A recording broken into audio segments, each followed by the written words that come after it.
दोस्तों, आज के समय में वाहन की बात की जाए तो एक से बढ़कर एक लाजवाब गाड़ियां उपलब्ध हैं। कभी एक समय था कि हर किसी के पास साइकिल हुआ करती थी।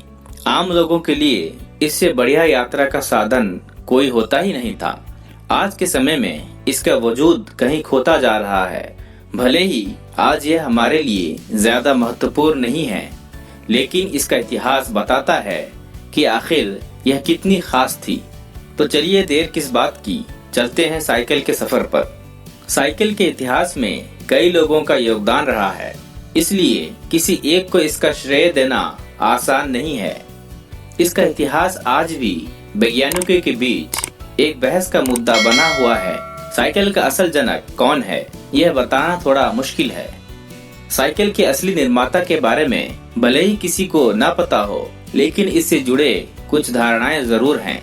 माना जाता है कि पहियों से एक वाहन बनाने की शुरुआत 1418 में की गई थी। जियोवानी फोंटाना नामक एक इटली के इंजीनियर को सबसे पहली साइकिल का निर्माता माना जाता है। साइकिल के प्रचलन में आने से कई सालों पहले ही इसकी खोज शुरू हो गई थी। कहते हैं कि शुरुआत से ही साइकिल 2 पहियों वाली नहीं हुआ करती थी, बल्कि इसे 4 पहियों वाला बनाया गया था। इसे ऐसा इसलिए बनाया गया था ताकि इसे चलाने में कोई बाधा न आए। जियोवानी फोंटाना ने 4 पहिया वाहन जैसे ही कुछ बना दिया था, लेकिन 400 सालों तक किसी ने उस खोज पर कोई खास ध्यान नहीं दिया। जियोवानी की वह खोज वक्त की धूल में कहीं दबी रह गई। 400 साल बाद सन 1817 में ड्रेस ने 4 पहिया साइकिल को बदलकर उसे 2 पहियों में तब्दील किया। ड्रेस का वह आविष्कार काफी लोकप्रिय हुआ। यूरोप में लोग उसे हॉबी हॉर्स के नाम से जाना करते थे। ड्रेस ने साइकिल का निर्माण तो कर दिया था, पर उनकी साइकिल में अभी भी बहुत सी कमियां थीं। सबसे बड़ी बात तो यह थी कि उनके बनाई साइकिल को सभी को अपने पैरों से धकेलना पड़ता था। यह काम बहुत ही थका देने वाला था। इस मेहनत को खत्म करने के लिए ही आविष्कार हुआ पैडल का। पैडल बनाने का श्रेय स्कॉटलैंड के एक लोहार मैकमिलन को दिया जाता है। कहते हैं कि सन 1839 में मैकमिलन ने कुछ लोगों को साइकिल को चलाते हुए देखा था। उसने गौर किया कि लोग उन साइकिलों को अपने पैरों से धक्का मार रहे थे। साइकिल इस तरह चलाने से सब जल्दी थक जाएंगे और उसका मजा कम हो जाएगा। इसी खोज के चलते कई साल मैकमिलन लग गए साइकिल चलाने के लिए एक आसान तरीका ढूंढने में। क्योंकि वह एक लोहार थे, इसलिए उन्होंने अपने इस हुनर का इस्तेमाल करते हुए कुछ बनाने की सोची। उन्होंने कुछ ही वक्त में पैडल तैयार कर ही दिया। उन्होंने जैसे ही साइकिल में इसे लगाया, साइकिल का पूरा हिसाब ही बदल गया। अब उसे पहले की तरह धक्का देकर चलाने की जरूरत नहीं थी। अब वह ज्यादा आरामदायक हो गई थी। उनकी बनाई साइकिल लकड़ी के फ्रेम की थी, लेकिन पहियों में मजबूती के लिए लोहे का प्रयोग किया गया था। साइकिल को सब चला सकें, इसलिए उन्होंने उसमें स्टीयरिंग भी लगाया। उन्होंने बहुत सी चीजें लगा दी थी, इसलिए इसकी वजह से साइकिल का वजन काफी बढ़ गया था। माना जाता है कि मैकमिलन की साइकिल का वजन करीब 26 किलो था।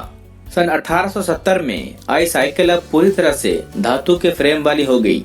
इसके साथ ही इसमें रबर के टायर का इस्तेमाल भी होना शुरू हो गया। रबर के प्रयोग से साइकिल की सवारी और भी बेहतर हो गई थी। सन 1870 से सन 1880 तक इस तरह की साइकिलों को पेनी फार्थिंग कहा जाता था, जिसको अमेरिका में बहुत लोकप्रियता मिली। इसने बहुत से लोगों का ध्यान अपनी ओर खींचा, क्योंकि इसका पहला पहिया बहुत बड़ा और इसका पिछला पहिया काफी छोटा था। इसे चलाने में थोड़ी असहजता तो होती, लेकिन उस समय यही एक साइकिल थी जो चलाने लायक थी। माना जाता है कि पेनी फार्थिंग साइकिल सुरक्षित नहीं हुआ करती थी। इनमें दुर्घटना का ज्यादा खतरा होता था।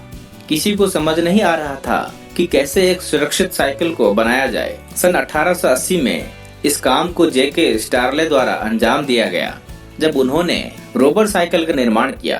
कहते हैं कि यह पहली बार था जब किसी साइकिल को मौज नहीं बल्कि सुरक्षा के लहजे से बनाया गया हो। इसकी खासियत थी कि पहले की साइकिलों की तरह इसमें पैडल आगे के टायर नहीं बल्कि पीछे के टायर से जुड़े होते थे। इसके बाद से साइकिल के विकास में काफी तेजी आई। 1920 के दशक में बच्चों के लिए साइकिलों को बनाना शुरू कर दिया गया। 1960 के दशक में साइकिलें इतनी लोकप्रिय हो गई कि इनका प्रयोग रेसिंग में भी किया जाने लगा। समय के साथ साथ साइकिलों में कई बदलाव किए गए। आज के समय तक साइकिलों में बदलाव जारी है। पहले कभी पैडल से चलने वाली साइकिल हुआ करती थी, उसके बाद उनमें गियर जैसी सुविधा भी दी गई। आज के जमाने में इलेक्ट्रॉनिक साइकिलें आने लगी हैं। तो दोस्तों, हमारा इन्फॉर्मेशन आपको कैसा लगा हमें कमेंट्स में लिखकर बताइए। इसी तरह इंटरेस्टिंग और इन्फॉर्मेटिव वीडियो देखने के लिए आज ही हमारा चैनल हिस्टोरिक दुनिया को सब्सक्राइब कीजिए और लेटेस्ट वीडियो सबसे पहले देखने के लिए बेल आइकन को दबाना ना भूलें।